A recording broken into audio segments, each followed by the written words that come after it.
Assalamualaikum warahmatullahi wabarakatuh. Kami dari kelompok 3 CGP Angkatan 11 Kabupaten Blitar akan memaparkan tugas 1.4.G.1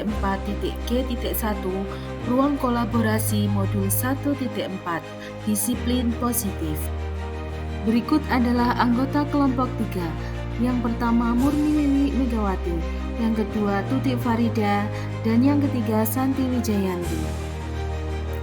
Adapun pembimbing kami yaitu Bapak Syaiful Haqi sebagai fasilitator, Ibu Endah Sriwinarti sebagai pengajar praktik kelas 11A, dan Ibu Indah Rizat Hanifah sebagai pengajar praktik kelas 11B. Di sini kami akan memaparkan 4 kasus yang berbeda dengan pertanyaan dan menjawab pertanyaan tersebut dengan menggunakan segitiga restitusi. Kasus 1. Guru matematika dan wali kelas 8 Ibu Santi sakit, sehingga tidak dapat masuk dan mengajar. Akhirnya dicarikan guru pengganti, Ibu Eni. Ibu Eni baru 2 tahun menjadi guru SMP. Beberapa murid perempuan, Vivi dan Natali, mengetahui hal ini dan mulai menggunakan kesempatan dan bersikap seenaknya, tertawa dan tidak mengindahkan kehadiran Ibu Eni. Ibu Eni mencoba menyapa Vivi dan Natali dengan ramah sambil mengingatkan mereka untuk tetap fokus pada pengerjaan tugas. Ayolah, tugasnya dikerjakan. Nanti ibu ditegur Bapak Kepala Sekolah kalau kalian tidak kerjakan tugas. Tolong bantu ibu ya. Namun Vivi dan Natali malah jadi tertawa. Ah, ibu, santai saja bu. Mereka tetap tidak mengerjakan tugas dan malah mengobrol. Keesokan harinya, Ibu Santi memanggil Vivi dan Natali serta menanyakan tentang laporan Ibu Eni. Ibu Santi menanyakan apakah mereka bersedia melakukan memperbaiki permasalahan yang ada. Vivi dan Natali sempat ragu-ragu dan membela diri. Namun pada akhirnya mengatakan akan meminta maaf. Ibu Santi menanggapi bahwa tindakan itu boleh saja dilakukan bila mereka sungguh-sungguh ingin meminta maaf. Namun Ibu Santi menanyakan kembali, apa yang mereka bisa lakukan untuk mengganti rasa tidak dihormati Ibu Santi? Setelah berpikir sejenak, Natali dan Vivi mengusulkan bagaimana kalau mereka mengadakan sebuah diskusi kelompok dengan teman-teman sekelasnya. Tema yang mereka pilih adalah penerapan keyakinan, terutama tentang sikap saling menghormati dan bagaimana penerapannya di kehidupan sehari-hari di sekolah. Usulan kedua adalah mengirim email kepada Ibu Eni tentang gagasan mereka tersebut. Mereka pun memberitahu Ibu Eni bahwa mereka telah memberitahu Kepala Sekolah Pak Hasan bila lain waktu ada ketiadaan guru, maka mereka akan mengusulkan Ibu Eni sebagai guru pengganti. Pertanyaan 1.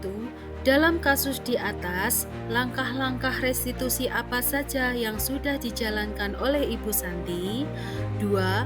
Menurut Anda, apakah restitusi yang diusulkan Vivi dan Natali sudah sesuai dengan pelanggaran yang telah dibuat? Apakah langkah-langkah restitusi yang telah diusulkan mereka? 3. Dalam kasus di atas, posisi apakah yang telah diambil oleh Ibu Eni dalam menangani Vivi dan Natali?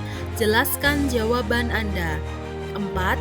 Jika Anda adalah Pak Hasan, bagaimana Anda menyikapi langkah yang ditempuh Ibu Santi? Jawaban untuk kasus yang pertama. 1. Dalam kasus di atas, langkah-langkah restitusi apa saja yang sudah dijalankan oleh Ibu Santi? Langkah-langkah restitusi yang dijalankan oleh Ibu Santi yaitu 1. Menstabilkan identitas. Ibu Santi menanggapi bahwa tindakan itu boleh saja dilakukan bila mereka sungguh-sungguh ingin meminta maaf. 2. Validasi tindakan yang salah. Ibu Santi menanyakan apakah mereka bersedia melakukan memperbaiki permasalahan yang ada. Vivi dan Natali sempat ragu-ragu dan membela diri, namun pada akhirnya mengatakan akan meminta maaf. 3. menanyakan keyakinan kelas. Vivi dan Natalie sempat ragu-ragu dan membela diri.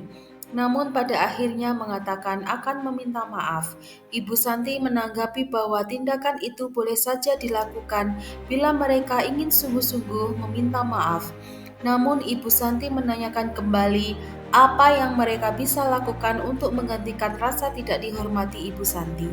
Setelah berpikir sejenak, Natalie dan Vivi mengusulkan bagaimana kalau mereka mengadakan sebuah diskusi kelompok dengan teman-teman sekelasnya. Tema yang mereka pilih adalah penerapan keyakinan kelas, terutama tentang sikap saling menghormati dan bagaimana penerapannya di kehidupan sehari-hari di sekolah. Usulan kedua adalah mengirimkan email kepada Ibu Eni tentang gagasan yang mereka buat. 2. Menurut Anda, apakah restitusi yang diusulkan Vivi dan Natalie sudah sesuai dengan pelanggaran yang telah dibuat? Apakah langkah-langkah restitusi yang telah diusulkan mereka? Restitusi yang telah diusulkan oleh Vivi dan Natalie sudah sesuai dengan pelanggaran yang mereka perbuat. Langkah-langkah restitusi yang diusulkan mereka: 1.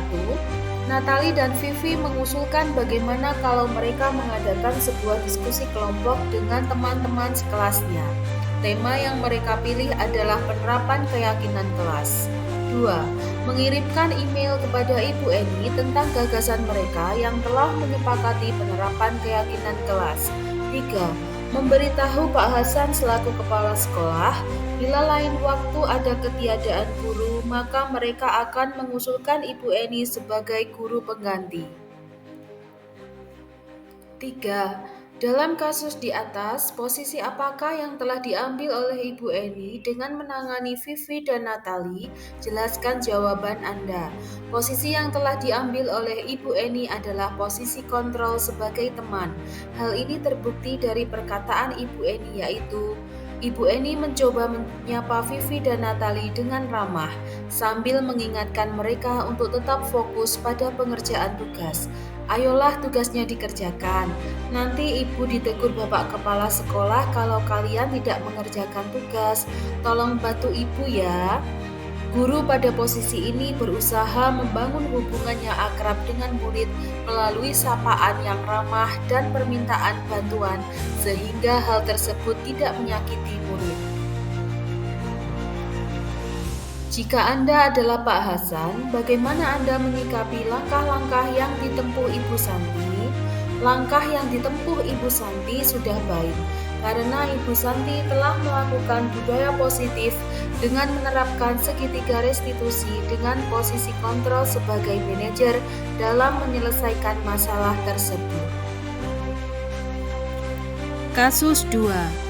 Sabrina hari itu bangun terlambat dan terburu-buru sampai di sekolah. Dia pun akhirnya sampai di gerbang sekolah, tapi baru menyadari kalau tidak menggunakan sepatu hitam seperti di peraturan sekolah. Di depan pintu kelas, Pak Lukman memperhatikan sepatu Sabrina yang berwarna coklat. Sabrina berusaha menjelaskan bahwa dia terburu-buru dan salah mengenakan sepatu. Pak Lukman menanyakan Sabrina, apa peraturan sekolah tentang seragam warna sepatu? Sabrina menjawab sudah mengetahui sepatu harus berwarna hitam, namun terburu-buru dan salah mengenakan sepatu. Selain tidak mungkin kembali pulang karena rumahnya jauh sekali. Pak Lukman tetap bersikeras pada peraturan yang berlaku dan mengatakan, ya sudah, kamu sudah melanggar peraturan sekolah, kamu salah, sudah terlambat, salah pula warna sepatunya. Segera buka sepatumu kalau tidak bisa mengenakan warna sepatu sesuai peraturan. Sabrina meminta maaf dan memohon kembali kepada Pak Lukman agar tetap mengenakan sepatunya dan berjanji tidak akan mengulang kesalahannya. Namun Pak Lukman tidak mau tahu. Tidak, kamu telah melanggar peraturan sekolah. Kalau tidak sanggup, ambil sepatu di rumah atau diantarkan sepatu ke sekolah. Ya sudah, kamu tidak bersepatu saja seharian di sekolah. Sekarang copot sepatumu dan silahkan belajar tanpa sepatu seharian. Sabrina pun dengan berat hati mencopot sepatunya dan memberikannya kepada Pak Lukman. Seharian dia tidak berani berkeliling sekolah karena malu dan lebih banyak berdiam diri di kelas tanpa alas sepatu. Pertanyaan kasus 2. 1. Dalam kasus di atas, sikap posisi apakah yang diambil oleh Bapak Lukman? Jelaskan apakah indikatornya. 2. Bila Bapak Lukman mengambil posisi seorang manajer, apa yang akan dikatakannya? Pertanyaan-pertanyaan seperti apakah yang akan diajukan ke Sabrina? Jelaskan. 3. Kira-kira bila Anda adalah kepala sekolah di sekolah tersebut, A. Nilai kebajikan apa yang ingin dituju oleh peraturan harus berwarna hitam? B. Bagaimana Anda menyikapi langkah yang diambil Pak Lukman mengenai kasus tersebut? Berikut adalah jawaban dari kasus yang kedua. 1. Dalam kasus di atas, sikap posisi apakah yang diambil oleh Bapak Lukman? Jelaskan apakah indikatornya. Sikap posisi yang diambil oleh Bapak Lukman adalah sebagai posisi penghukum.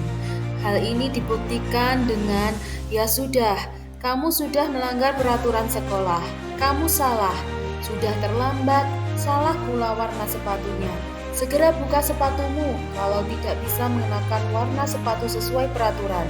Guru tersebut percaya bahwa hanya ada satu cara, yaitu dengan mengganti sepatu. 2. Bila Bapak Lukman mengambil posisi seorang manajer, apa yang akan dikatakannya? Pertanyaan-pertanyaan seperti apakah yang akan diajukan ke Sabrina? Jelaskan. 1.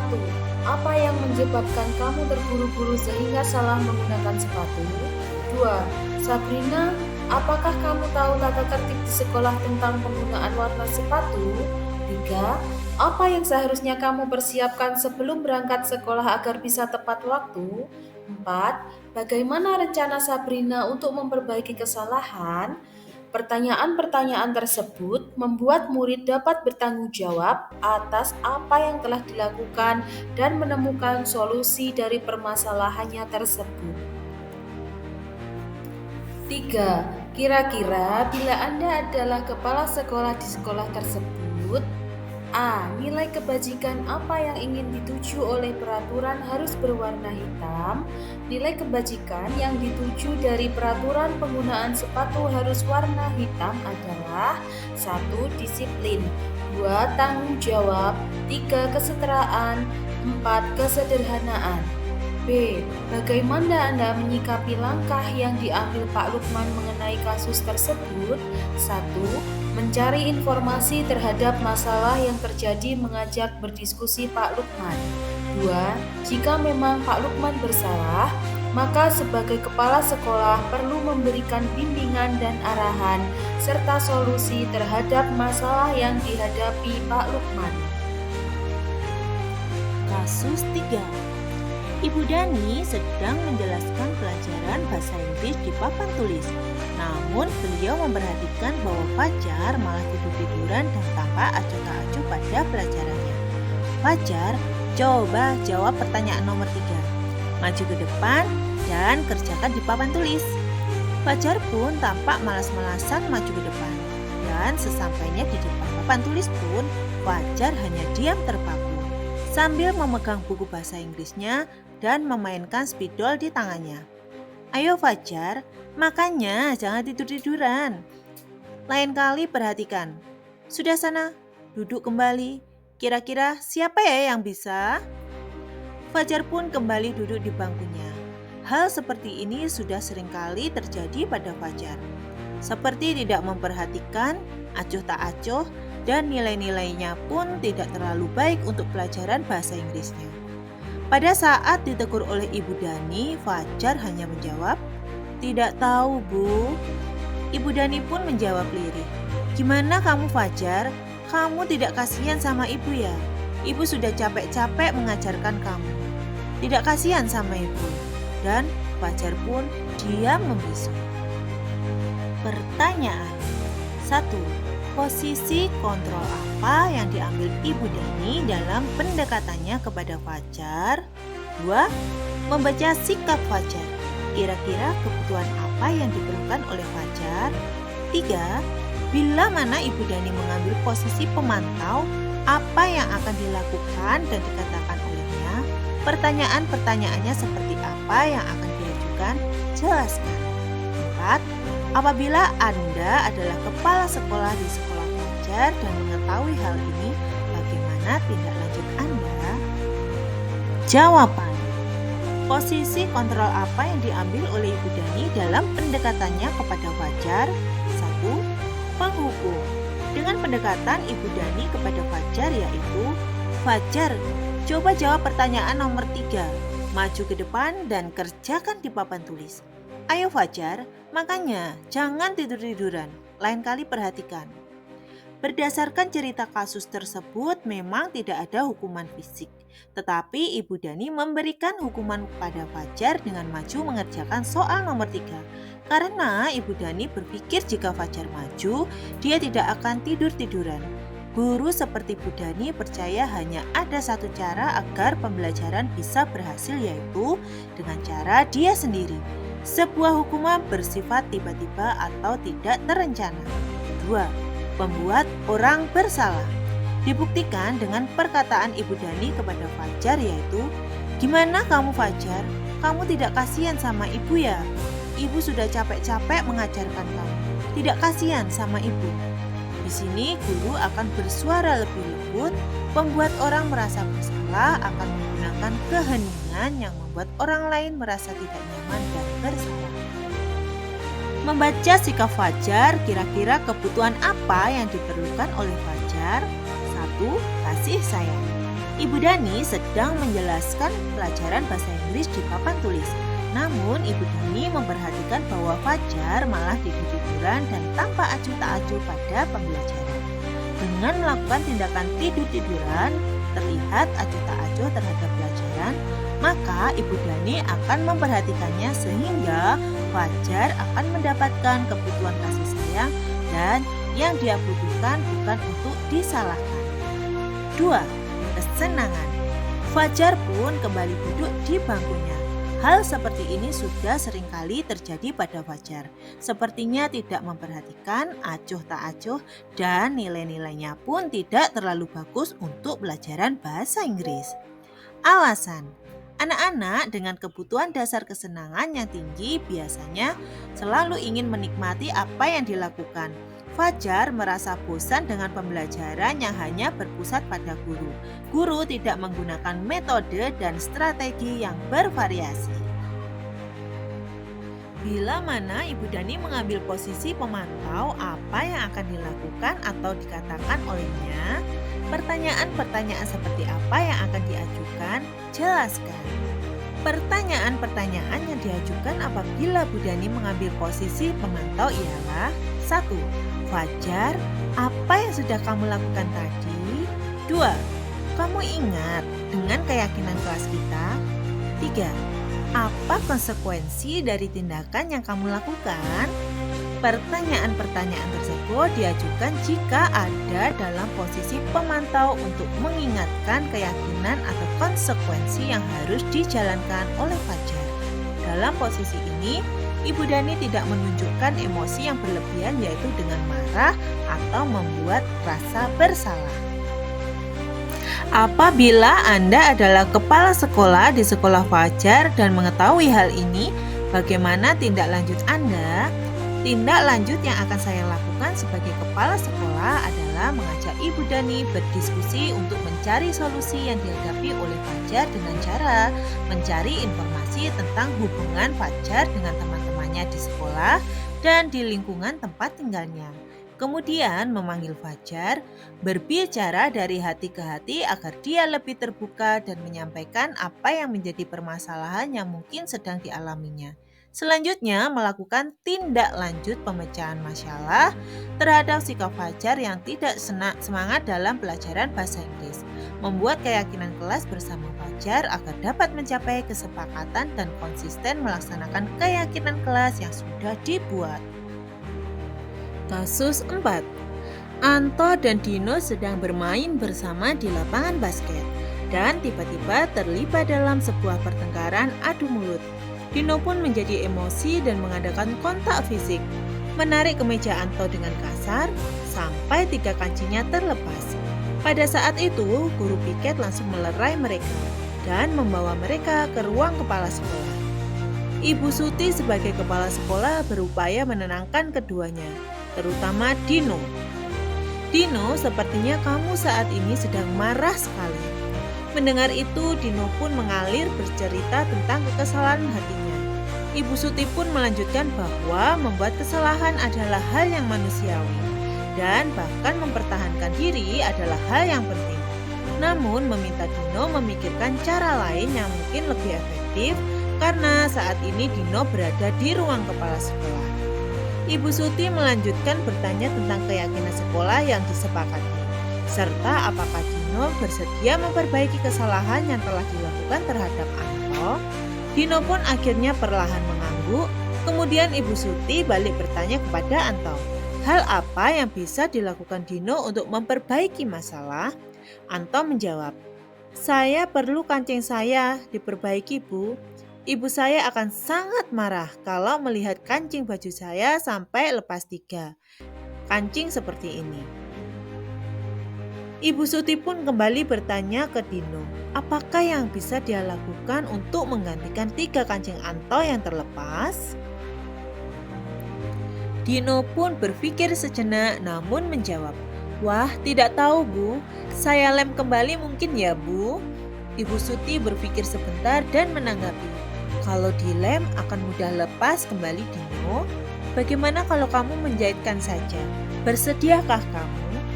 Dino tampak ragu-ragu dan menanggapi, menjahit? Mana saya tahu bagaimana menjahit, Bu? Ibu Suti meneruskan, apakah kamu bersedia belajar menjahit? Dino berpikir sejenak, memandang kemeja Anto dan menanggapi, yang mengajari saya siapa, Bu? Dengan cepat Ibu Suti menjawab, Pak Irfan, guru tata busana. Dino kembali diam sejenak, memandang kemeja Anto yang tanpa kancing. Akhirnya, Dino mengangguk, tanda menyetujui dan sepanjang siang itu Dino belajar menjahit dan memperbaiki kemeja Anto. Terakhir kali terlihat kedua anak laki-laki tersebut, Dino dan Anto pada saat pulang sekolah, mereka sudah bercengkrama dan bersandar gurau kembali. Pertanyaan 1. Posisi kontrol apa yang telah dipraktikkan kepala sekolah Ibu Suti? 2. Hal-hal apa saja yang dilakukannya sehingga Anda berkesimpulan demikian? 3. Dalam kasus tersebut bagaimana Dino dikuatkan? Bagaimana Anto dikuatkan oleh Ibu Suti? 4. Kira-kira nilai kebajikan atau keyakinan kelas apa yang dituju dalam kasus tersebut? Jelaskan. Jawaban. Posisi kontrol apa yang telah dipraktikkan kepala sekolah Ibu Suti? Posisi kontrol yang dilakukan oleh Ibu Suti sebagai kepala sekolah adalah posisi kontrol manajer. Hal-hal apa saja yang dilakukannya sehingga Anda berkesimpulan demikian? Ibu Suti menggunakan langkah-langkah restitusi dalam menyelesaikan masalah antara Dino dan Anto. Contoh kalimat yang mengandung segitiga restitusi dalam kasus Dino dan Anto ialah A. Menstabilkan identitas Dino. Dino, sepertinya kamu saat ini sedang marah sekali. Kalimat ini mengakui emosi Dino, namun tidak menyalahkannya. Ini memberikan ruang bagi Dino untuk memahami perasaannya tanpa merasa dihakimi. B. Validasi tindakan yang salah. Dengan membuat kesalahan adalah hal yang manusiawi dan bahwa mempertahankan diri adalah hal yang penting. Kalimat ini menekankan sifat manusiawi dari kesalahan, namun tidak membenarkan kekerasan fisik. C. Menanyakan keyakinan. Ibu Suti melanjutkan bertanya tentang keyakinan sekolah yang disepakati, serta apakah Dino bersedia memperbaiki kesalahan yang telah dilakukan terhadap Anto. Kalimat ini tidak hanya menanyakan keyakinan Dino terhadap aturan atau nilai-nilai yang telah disepakati di sekolah, tetapi juga mengukur kesediaannya untuk bertanggung jawab atas tindakannya. Ini merupakan upaya untuk melibatkan Dino secara aktif dalam proses penyelesaian masalah dan membantunya memahami konsekuensi dari tindakannya. Dalam kasus tersebut, bagaimana Dino dikuatkan, bagaimana Anto dikuatkan oleh Ibu Suti. Dalam kasus ini, kami menyajikan sebuah gambar atau ilustrasi tentang bagaimana Dino dan Anto dikuatkan. Di sini ada percakapan dari Ibu Suti yang diberikan kepada Dino dan Anto. Kepada Dino, Ibu Suti berkata, "Dino, membuat kesalahan adalah hal yang manusiawi dan bahwa mempertahankan diri adalah hal yang penting. Dino, apakah yang akan kamu lakukan untuk menggantikan 3 kancing Anto yang terlepas?" Kemudian kepada Anto, Ibu Suti menguatkan, "Anto, hal apa yang bisa dilakukan Dino untuk memperbaiki masalah?" Kira-kira nilai kebajikan atau keyakinan kelas apa yang dituju dalam kasus tersebut? Jelaskan. 1. Tanggung jawab. Dino akhirnya menyadari bahwa tindakannya memiliki konsekuensi dan ia harus bertanggung jawab untuk memperbaiki kerusakan yang telah ditimbulkan. 2. Empati. Baik Dino maupun Anto diajak untuk memahami perasaan satu sama lain. Dino diajak untuk memahami betapa kesalnya Anto karena kemejanya rusak. Sementara Anto diharapkan untuk memahami bahwa Dino juga mengalami emosi yang kuat. 3. Keadilan. Ibu Suti berusaha untuk menciptakan situasi yang adil bagi kedua belah pihak, di mana keduanya memiliki kesempatan untuk menyampaikan pendapat dan mencari solusi bersama. 4. Kerjasama. Dino dan Anto diajak untuk bekerja sama dalam menyelesaikan masalah, yaitu dengan Dino menjahit untuk memperbaiki kemeja Anto. Kesimpulan. Kesimpulan ini dituliskan berdasarkan tanggapan positif dari kelompok 1 dan 2. Secara keseluruhan, apa yang telah dipresentasikan sudah sangat sesuai dan sangat memahami posisi kontrol yang perlu dilakukan dan seketika restitusi dalam pemecahan masalah. Tanggapan kelompok 1 oleh Fajar Irawan. Perlu adanya penambahan nilai kebajikan pada kasus 2, yaitu tentang penggunaan sepatu berwarna hitam karena hal itu menunjukkan kesetaraan dan kesederhanaan. Tanggapan dari kelompok 2 oleh Riwulan Rikasari. Kasus ketidaktaatan anak-anak terhadap guru baru pada kasus 1 memang seringkali terjadi di hampir semua sekolah. Tidak hanya itu saja, kasus ketidakhormatan anak terhadap guru juga terjadi karena pemberian PR di sekolah. Kita sebagai guru juga perlu menanamkan nilai-nilai luhur bahwa anak-anak perlu memiliki rasa hormat kepada guru walaupun telah lulus. Walaupun guru telah menerapkan posisi manajer pada anak-anak di sekolah, namun di rumah ternyata anak-anak mengalami penempatan. Jadi perlu adanya tindakan yang sejalan antara yang diajarkan di sekolah maupun di rumah.